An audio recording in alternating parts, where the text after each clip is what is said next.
এটা দৌড়ানোর মতো, কিন্তু এখানে কত বড় ঢেউ আসছে দেখছো? আমি কত কাছে গেছি, মানে একবারে কাছে যাবো। দেখ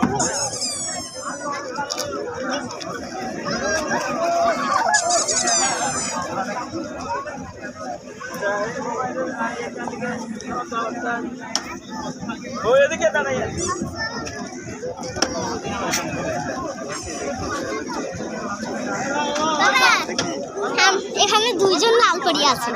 কে? আমি একজন।